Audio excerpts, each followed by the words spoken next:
Hi, my name is Freddie O'Connell. I represent District 19 in Nashville's Metro Council.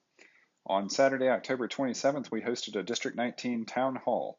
The Town Hall took place in the downtown library auditorium. Over the course of the event, we had 20-something attendees. I had put together a brief presentation for the event. I wanted to be able to share that with a larger audience, so here is a video recording of the presentation. I wish I had included this map in the live event. It's a great way to understand the diversity of District 19. Any good meeting has a clear agenda. Because town halls can invite a disruptive atmosphere, we put together a few ground rules and expectations. It's very difficult to achieve success without a focus on the fundamentals. Mayor Dean used to cite three key priorities for his tenure as mayor: public safety, education, and economic development. I think he's mostly right about those as fundamentals, but I think economic development must result in an equitable economy. I have an expanded list of priorities for my term of office. I campaigned on most of these, although sustainability is somewhat new. Also, I have wound up focusing quite a bit on criminal justice. I think it winds up being a subset of financial empowerment. In preparing, I reviewed my old campaign materials. I was pleased to discover I've mostly stayed on track.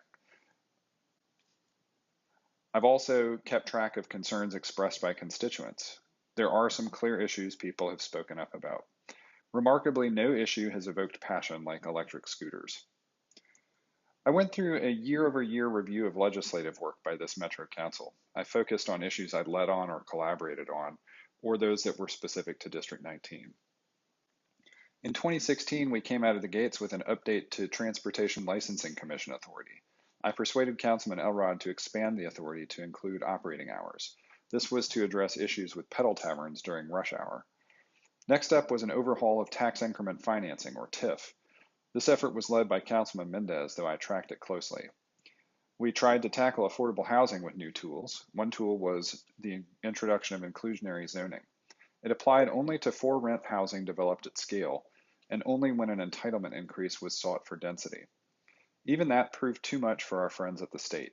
If you see a strike-through of an item on these legislative lists, it means the state preempted us, at least partially. We also created incentive grants for affordable housing. These still exist. They are complicated to put together and thus seldom used. Unfortunately, building better tools for affordable housing is hard. We passed a Don't Block My Walk bill. Councilmember Allen led this effort. We were trying to keep urban sidewalks open more often. They are too often unnecessarily closed for construction reasons. Unfortunately, this taught us that enforcement of policy is also hard.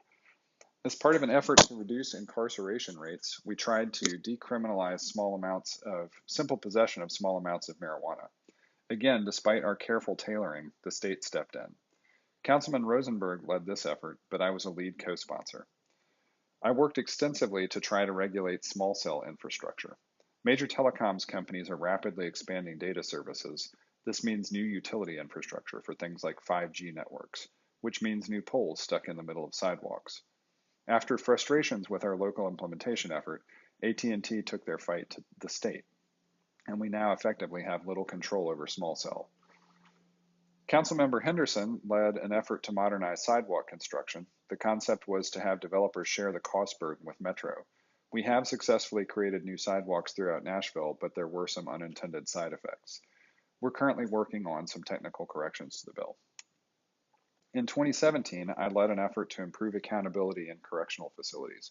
My focus was private prisons. Not only does Council now have authority to review contracts, we also have stronger requirements in place for those contracts. The same conversation in Edge Hill that led to a conservation overlay actually years earlier brought to light a new walkability tool. A relatively recent addition to the zoning code is alternative zoning. In neighborhoods with a lot of R6 zoning, single family or duplexes are typically supported by this base zoning. We can keep sidewalk networks intact by putting parking in back, for instance, off the alley. There had been a new trend of double curb cut parking pads. This means more cars to look out for on the way to parks or schools. Now, 4 urban neighborhoods have better protection for kids and the many community assets. This was a key long-term walkability improvement. We tried to close a hole in our zoning code related to short-term rentals. When the authorizing legislation was first established before I took office, it didn't anticipate the whole home rental concept. As a result, commercial activity was taking place in many residential neighborhoods in Nashville. We successfully prevented new permits from being issued for non-owner occupied short-term rentals in residential neighborhoods, but we were forced by the state to continue issuing permits if one had ever been issued in the first place. To me, this is an extraordinary overreach and redefinition of property rights. In my opinion, we still have work to do on quality of life in residential neighborhoods, but also in urban downtown, in particular, downtown, midtown, and the Gulch. Councilmember Murphy created a new requirement for signage during construction. It's relatively basic, but it is a helpful tool for neighbors. I signed on as a co-sponsor. Finally, we took the first big step toward being a Major League Soccer city. We issued revenue bonds for a publicly financed soccer stadium. In 2018, I led an effort to eliminate jailers' fees. These misnamed fees were being charged as general fund revenues. That means the Davidson County Sheriff's Office wasn't receiving them for the cost of housing inmates. In short, we were charging people for being too poor to make bond. There is literally no public safety downside. There might even be marginal public safety upside. Money is back in the pockets of people who were in jail awaiting trial. It cost Metro less than $1 million. As I took office, I asked then Vice Mayor Briley to appoint me to the Metro Homelessness Commission. I learned a lot. After a lot of strategic work, we overhauled it this year. We merged the commission with our local continuum of care. Previously, this was a separate federally required entity. Locally, MDHA staffed and administered it. We spent months building trust and aligning missions. My hope is that people look back on 2018 as a breakthrough moment for how Nashville deals with homelessness. We established a policy framework for shared urban mobility devices, SUMDs, e.g. electric scooters. Not everyone, including many of my constituents, is amused. Truly, no other issue has prompted so much love and hate during my term. Then, at what was probably the last realistic moment, we protected the core of Edge Hill with a conservation overlay. This was a difficult conversation. We continue to try to improve it by working on revisions to the design guidelines. Every year, we also work on the operating budget for Metro. In FY17, we had $100 million in surplus revenues. Anything seemed possible. In FY18, the outlook was still robust. We certified the lowest property tax rate in Metro history. We also created a 3-year pay plan for Metro employees. By FY19, we discovered that our optimism was unfounded. Our property tax rate was too low. A hiring freeze took effect. In the midst of a mayoral scandal and resignation, now Mayor Briley presided over a status quo budget request. There was no property tax rate adjustment proposed. This meant, among other things, an abandonment of our 3-year pay plan, including the expectation of a cost of living adjustment. Councilmember Mendez pushed a council-led property tax rate increase. It failed narrowly. I did not support it. Some of my constituents' property taxes had tripled just from the assessment. It was very difficult for me to return to them to request more, especially because I disagreed with some items in the request, including fully funding the Metro Schools request, and I stand by that decision as a Metro Schools parent. What all this means for fiscal year 20 remains to be seen. I am optimistic that we can restore a partial cost of living adjustment. Municipal revenues are still strong, but our last budget of the term will still be tough, I expect. The next major thing that Metro Council does is make land use decisions. I have a few principles I follow when it comes to land use. In order for me to run a zoning bill disapproved by the Planning Commission, there must be something truly exceptional happening. Thus far, I have not requested any disapproved zoning bills. I also require that all rezoning be preceded by a community meeting. And I look for 3 things alongside entitlement increases: a commitment to affordability, sustainability, and community. In terms of what I'm working on next, after a few years of gathering input and data, we have a noise bill. It's filed, but not ready to run all the way through to try to pass it. We're still working on it. I also think it's imperative that Metro lead on energy issues. Metro can create best practices for generation and efficiency. We can also lead on fleet modernization to lower emissions. Some things happen outside the Metro Council chambers.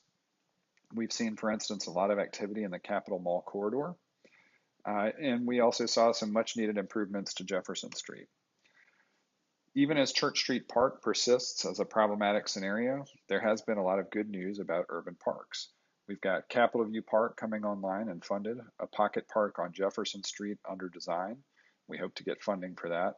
Wharf Park proposed for the southern stretch of the riverfront as you come out of downtown, and some key improvements at Tony Rose Park. There's also been a lot of new development downtown. We are mostly succeeding in growing downtown without creating too much pressure on urban neighborhoods. We can't talk about this term without discussing the mayor's office. The resignation of a sitting mayor is a striking moment in Metro. It created a ton of overhead for anyone involved in Metro. It also created trauma and stress. It further lowered trust in Metro. Tied to that was our failed transit referendum. I supported that. District 19 voted strongly in favor too. Now we still must make more progress quickly on transit and mobility. I pushed people to enroll in property tax freeze and relief programs administered by the trustee's office. I had significant help from NOAA in this effort. With Community Achieves and school leaders at the heart of it, I was pleased to see Buena Vista and Napier succeed. After a decade, neither school is on the state priority schools list. This is a huge accomplishment. Permanent supportive housing for youth and veterans is coming. Envision Napier and Sudicum are underway with MDHA. MDHA is trying to dismantle concentrated poverty in public housing. It's an ambitious effort. A Music Row steering committee continues to look to the future in the wake of the effort to save Studio A. And Hub Nashville finally puts a customer service face on Metro. If you have any issues, I hope that you will report them to Hub Nashville via the website at hub.nashville.gov, or you can download an app for your smartphone. And I would be remiss without celebrating my remarkable constituents. We have had so many District 19 residents appointed to boards and commissions to volunteer their time to make Nashville a better city. And it's not just people. We are rich in a variety of assets. This is just a short list of moments worth celebrating. It was especially meaningful for me to participate in the sesquicentennial of Fisk University. At the end of the town hall, we had a lot of good discussion. I'd like to thank you for coming to this virtual town hall.